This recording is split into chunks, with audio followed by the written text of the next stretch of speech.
Hello and welcome to Other Voices, brought to you by Peninsula Peace and Justice Center. I'm your host, Paul George. On this edition of Other Voices, we're going to talk about what all the presidential candidates are talking about: inequality, economic inequality, and in particular how it applies in our very region. Economic prosperity for all, can that be achieved? Our guest this month, Belen Seara from the San Mateo County Union Community Alliance, is working with the group that has a plan to try to get us there. Belen Seara, thank you for joining us here. Thank you for having me, Paul. I forgot to mention you are the Director of Community Relations for San Mateo County Union Community Alliance. Why don't we start, just give us a little idea of what the Alliance does and who's in it. Yeah, so we are an organization, a nonprofit organization based in San Mateo County, and we work very closely with the Labor Council in San Mateo County. We are the nonprofit branch of the Labor Council there. And we do policy advocacy for working families, not just union members, but working families in general. Right. We focus in San Mateo County, but our work is also the regional level, the 9-county Bay Area. Yeah. Who are some of the members of the Alliance? So we don't have a membership-based organization, but we do work closely with the different unions in the county. And we actually do work for them on policy issues that they bring up to the president of the Labor Council. Yeah. So inequality, as you can testify, it's a big issue right now. We mainly work on healthcare, workforce development, and economic development issues. Okay, and you've come up with this economic prosperity strategy, and that's what we're going to talk about tonight. It seems like some really fascinating work that you're doing and actually trying to get it implemented. But let's start with an overall look at our area, our region, and the economic situation here. I think we all know that Silicon Valley and all the surrounding communities in one way are booming. Mm-hmm. There's a lot of money coming in here. Housing is skyrocketing. At the same time, we probably have some of the greatest inequality of any region in America. Can you give us an overall picture of what your research has found? Maybe put some numbers on it for us? Yeah, so let me give you some background on how the economic prosperity strategy came about. Sure. So back in 2012, the region, the Metropolitan Transportation Commission, which is the transportation MPO of the Bay Area, received a grant from the Housing and Urban Development Department from the federal government. And basically this grant was when there was a consortium of equity, housing, transportation advocates, business leaders, public sector leaders that came together with the idea of thinking how to start in linking the issues of housing, land use, economic development, and transportation. Yeah. The idea was that everyone was working in silos, but no one was really seeing the big picture. There was no overall planning. Exactly. Transportation was being planned, housing being planned over here. Exactly, yeah. But we were not talking to each other. This grant was to start talking about all these issues in a way that address equity, which was very unique in terms of federal grants coming to address that issue specifically. So how are all these long-term plans addressing the issue of equity? So there was a regional prosperity strategy, which is a much bigger project than the economic prosperity strategy that is talking about all these issues coming together. So that grant is about to end at the end of June, and there were several organizations involved, public sector, private, and nonprofit, in the making of that regional plan. The economic prosperity strategy was one of those pieces of the work to address regional inequity in the Bay Area. And the main issue was that we have to address with the strategy was how do we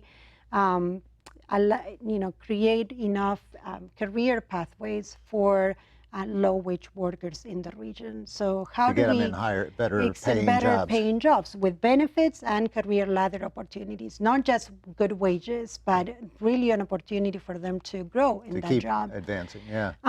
So we look in terms of the amount of low-wage jobs, middle-wage jobs, and high-wage jobs that we have in the region right now, and the ones that are going to be created until 2020.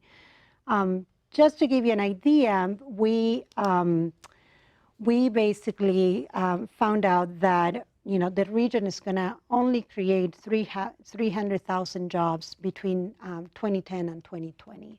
And most of these middle wage jobs, and the way we define middle wage jobs is wages between $18 and $30 an hour. Okay, and that was. What's that translate to annually? So you have to calculate $30,000. I mean, depending Yeah. on it's a salary between $30,000, $36,000 a Okay. year. So it's not very high. It's not very depending high if at you're all. on the $18. And you can imagine that that's not a living wage in some places in the Bay Area. Yeah. But we have to come up with because this is a 9-county study, we have to come out with some sort of average for the entire region. Right. So it's not applicable to all the areas. Some areas will have to create, a higher minimum wage in order Right. to allow for livable wages. But for this report in particular, we were looking at jobs that were middle wage jobs between $18 and $30 an hour. And that will allow for career ladder opportunities, career pathways And opportunity. that's the level, these 300,000 jobs that are anticipated Exactly. are at the $18 middle wage jobs. middle wage. Exactly. Okay. So, most of those jobs are not new jobs, are coming from replacement, baby boomers retiring. So we are not even creating middle wage jobs in this region. Very low numbers we are creating. So they're not new jobs, they're 300,000 openings, basically. So openings, most Yeah. of them are coming because baby boomers are retiring for those jobs. Yeah. So what happens is that we have, 1 million low-wage workers, people making less than $18 an hour. 1 million? 1 million in the Bay Area. So what it means is that we are not creating enough middle-wage jobs to transition low-wage jobs, wage workers to middle-wage jobs. Yeah, you can see that because you can't divide 1 million into 300,000. Unless we put, 3 people in each, we're not going to be able to do it. So that was one of our findings, was like, okay, so now that we know that we are not creating enough middle wage jobs, and it was not surprising because manufacturing has been going down, there are not other, industries that are creating middle class jobs as we used to, in the region and in the country. So we came out with 3 main strategies, 3 main goals for the economic prosperity strategy. One was to work on the education of low-wage workers to access existing and new middle-wage jobs. So we are talking from on-the-job training opportunities, career, different linking high school education to technical career opportunities. We lay out a series of strategies under goal number 1. Goal number 2 was, how do we expand the middle wage sector? Everyone is saying, those industries are not growing. We are saying we have to be very intentional about growing the middle wage jobs. Yeah. What sector are we talking about? The interesting finding was that there is no one sector that is creating middle wage jobs. They are divided across the industries. I would think everything So, is. if you think about professionals that are working on different computer techs, they are in all industries. So we are not emphasizing we do talk about industries of opportunity, which are the ones that have higher number of middle wage jobs, healthcare being one, for example.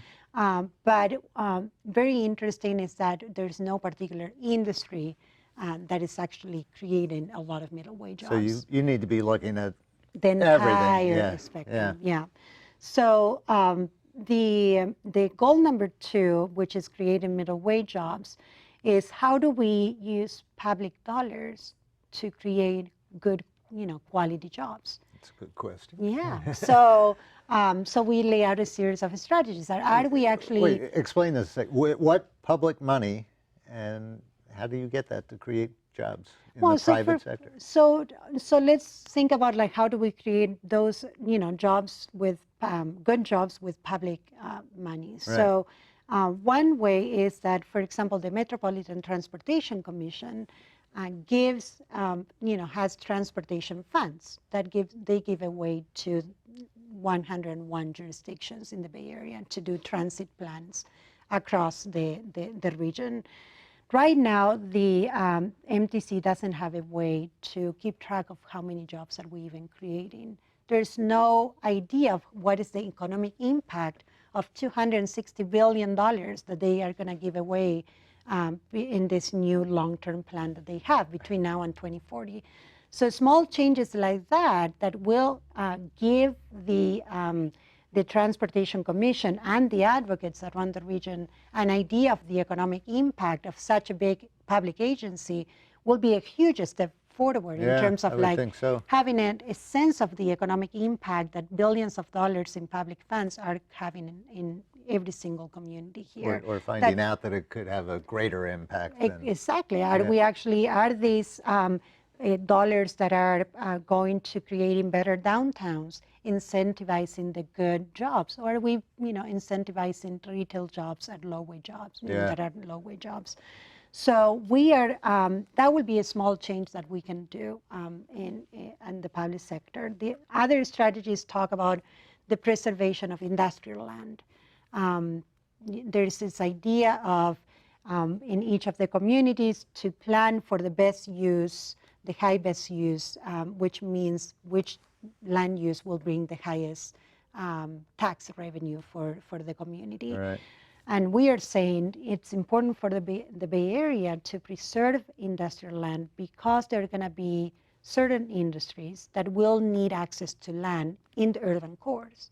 So, for example, the idea of we are pricing out the warehouses here in the Bay Area. They have to go to San Joaquin Valley because they cannot find land big enough for them to have the warehouses that they need in order to have their food and then ship bring them to the cities. So we are moving people those type of jobs to the San Joaquin Valley, and those jobs tend to be good jobs. Yeah. So that can be another strategy that, and actually the ABAG, the Land Use Agency at the regional level, is engaging in a study. Of Bay Area Association of Bay Area Governments is engaging. And the third goal was, okay. I just want to follow up on something. Do you find that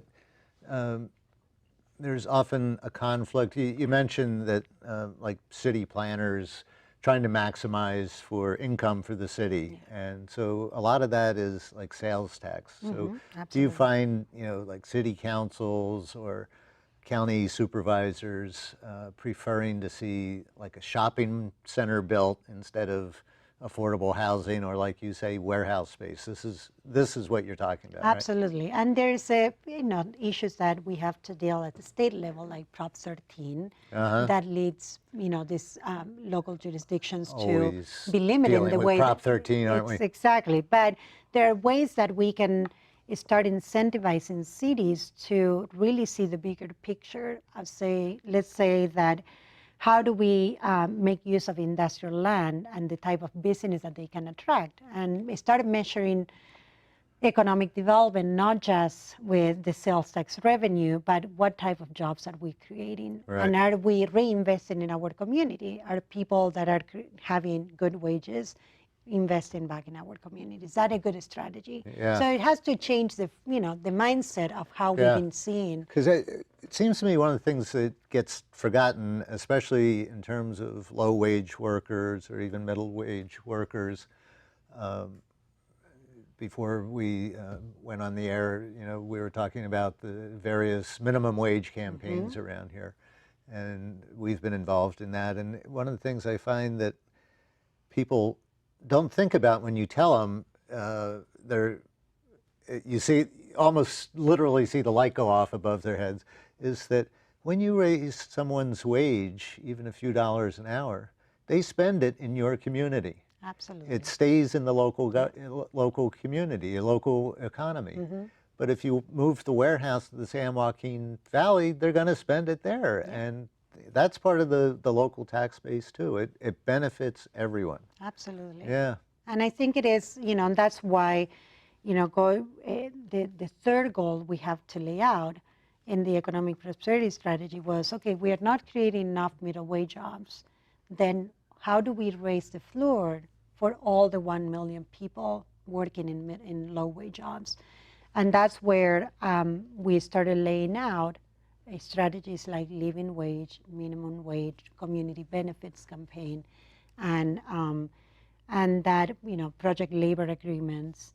And even though that was not within the realm of land use and transportation strategies, we have to bring up these issues, because the reality is that even with a lot of effort in creating more middle wage jobs, we are creating, the region is kind of polarizing the job market. Yeah. We are creating a lot of low wage jobs, 500,000 low wage jobs between now and 2020, and 500,000 jobs in the high At end. the high end of the scale. Only 300,000 in the middle wage That's really sector. interesting. Yeah. So we have a very polarized economy, and that will lead to more inequity. So how do we bring prosperity to all? Is we're not saying prioritize goal 1, 2, or 3. They have to be accomplished simultaneously. Brought along. And we do have to make sure that people that are working in low wage industries get good, decent wages in their industries as well. So how does San Mateo County Union Community Alliance define a living wage in this area? So we are, it will depend on different studies that our, my colleague Bradley, who's working on the living wage, they have more the details. But I wouldn't, in terms of what it will be for San Mateo County, it will not be less than $15 an hour. But it will, as you know, from your experience, they have to be negotiated with policymakers. Yeah. But I don't have on top of my head the numbers of what it would be a living wage. Yeah, there are some online calculators that I've looked at. There's the Massachusetts Institute of Technology has a living wage calculator, and the University of Washington has what they call a sustainable wage factor or something, self-sustainability factor. The self-sustainability, I think, is defined as a wage that people can pay rent, buy groceries, without turning to government subsidies or private charity, like food pantries and things like that. And since we have been working in this minimum wage campaign, I know, like for Santa Clara County, the self-sustaining wage is somewhere between $15 and $16. But the MIT living wage campaign, which means you can have a decent life and some choices rather than just working and getting by, bills, is like $23 or something like that. So we run, it's around, for depending on what calculations, it's around $17 for San Mateo County. But it also depends on what part of the region as well, the county. So, and in the same time you were mentioning living wage and minimum wage, you used the term community benefits. Why don't you define that for our viewers? Yeah, so in an effort to we have the region investing a lot in new transit-oriented development. The idea of making sure that as we grow in the region, we are expecting 2 million people between now and 2040. So how do we grow as a region?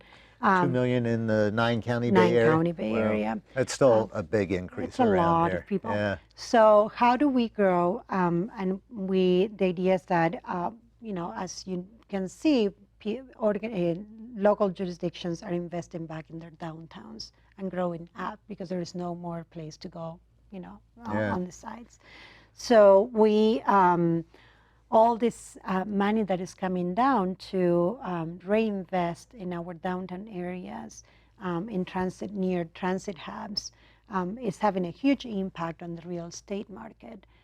Prices are going up, and it's creating a lot of profit for private developers that are taking advantage of this new zoning, upzonings of those areas across the Bay Area.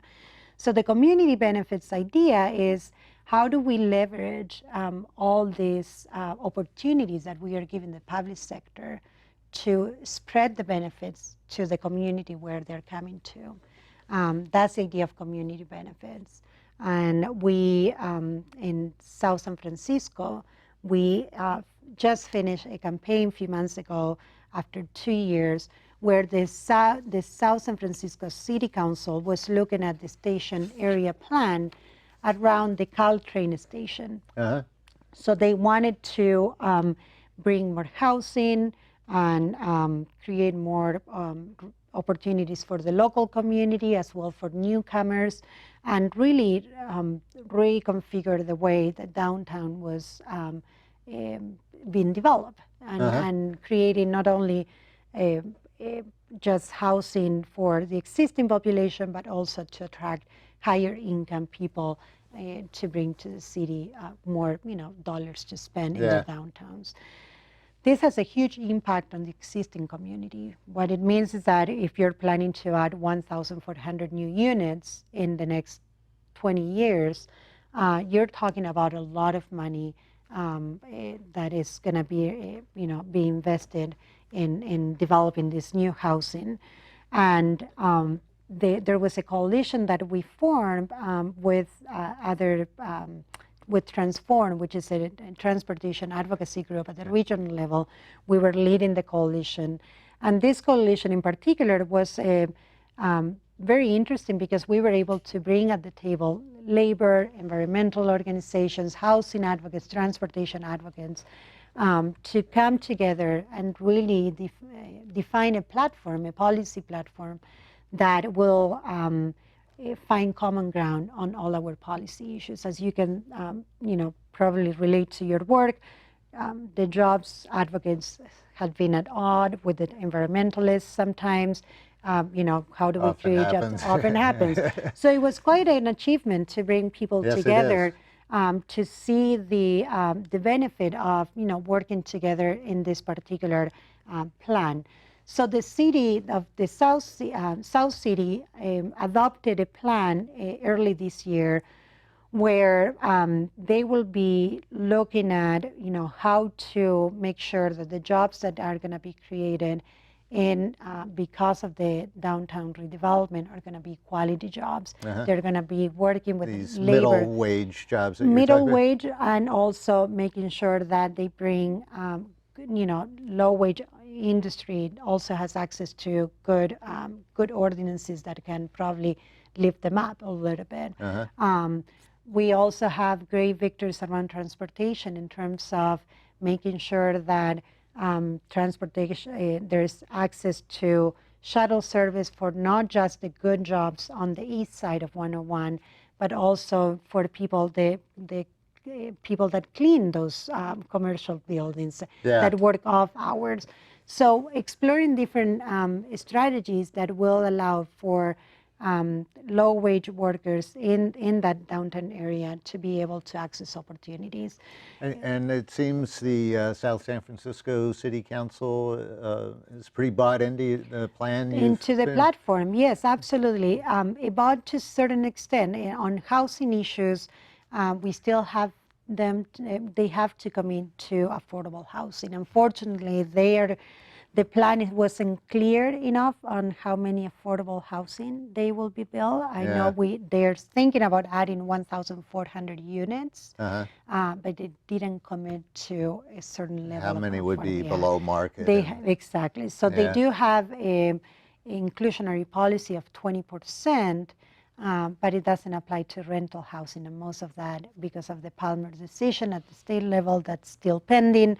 So right now, advocates will have to keep working together in order to make sure that they provide housing for the existing population of the downtown, which is mainly low-income Hispanic people that have been there for quite a long time, and new immigrants that they use it as the first place for them to come in. Yeah, to the we're city. we're almost out of time. So tell me in 1 minute or 30 seconds what the peninsula will look like 10 years from now if your Oh my economic goodness. prosperity, all your plans Well, I come to mean, just to fruition. give you a sense, we would like to see living wage adopted in San Mateo County, Yeah. as well as minimum wages across in San Mateo County, Do you different cities. see there's a big difference in going again, after minimum wage and living wage? Do you think one is a good step to the other, or you folks are going for So the living wage? living wage is basically, the difference is living wage applies to contracts, the government, public sector, Yeah. whatever the public sector contracts with. Minimum but wage is everybody minimum else. wage is geography. Yeah. You can apply it to the entire city and affects the private sector much more. So we see the living wage leading to minimum wages around the in county. little towns. Yeah. Okay, we're going to have to leave it right there. My guest has been Belen Seara with the San Mateo County Union Community Alliance. You have been watching Other Voices, brought to you by Peninsula Peace and Justice Center. We're here every month. Next month, we're going to take a look at the new diplomatic openings to Cuba. We have some people coming in who have just been there, so be sure to tune in. Thanks again for watching. We'll see you next month. Thank you very much. Thank you. Thank you for having me. Oh, well. Yeah.